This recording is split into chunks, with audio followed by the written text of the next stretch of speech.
பார்த்தீங்களா கபோர்டெலாம் என்ன நிலைமைக்கு ஆயிடுச்சுன்னு. என்ன தான் நீட்டாக மடித்து வச்சாலும் இந்த நிலமையில தாங்க கொண்டு வந்து விடுவாங்க. அட்லீஸ்ட் 2 to 3 months ஒன்ஸாவது நம்ம க்ளீன் பண்ணி நீட்டாக மடித்து வச்சாதான் கொஞ்சம் நமக்கு வைக்கிறதுக்கும் ஈஸியாக இருக்கும். மடித்து வைக்கலான்னு நானும் ஸ்டார்ட் பண்ணிட்டேங்க.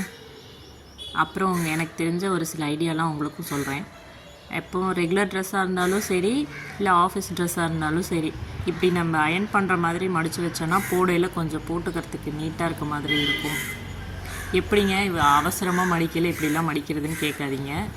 அவசரமாக ரெகுலராக நம்ம இப்படியே மடித்து பழகிட்டோன்னா அவசரமாக மடிக்கலையும் இது இப்படியே பழகிடுங்க. கொஞ்சம் நாளைக்கு ஸ்லோவாக இருக்க மாதிரி இருக்கும், அப்புறம் பழகிடும். அப்புறம் இன்னொரு என்னென்னா, ட்ரெஸ்ஸை நம்ம ஆல்டர்னேட்டிவாக மடித்து வைக்கணும். ஒரே மாதிரியே மடித்து வச்சோன்னா அது சரிஞ்சு தாங்க கீழே வரும். இப்போ நான் வைக்கிறேன் பாருங்கள், ஒரு டிஷர்ட் இப்படி வைக்கிறோன்னா ஒரு டிஷர்ட் இப்படி, இந்த மாதிரி வைக்கிறப்போ சரிஞ்சு விழுகாமல் இருக்கும் பாருங்கள். இப்போ இந்த டிஷர்ட்டை நான் இப்படி வைக்கிறேன்னா அடுத்த டிஷர்ட் வைக்கிறப்போ அதை அப்படியே திருப்பி வைப்பேன். அப்படி வைக்கிறப்போ எந்த பக்கம் வெயிட் இருக்கோ அப்படியே பேலன்ஸ் ஆகிக்கும். இல்லைன்னா ஒரே பக்கமாக வச்சா எங்கே வெயிட் இருக்கோ சரிஞ்சு அங்கே கீழே விழுந்துருங்க.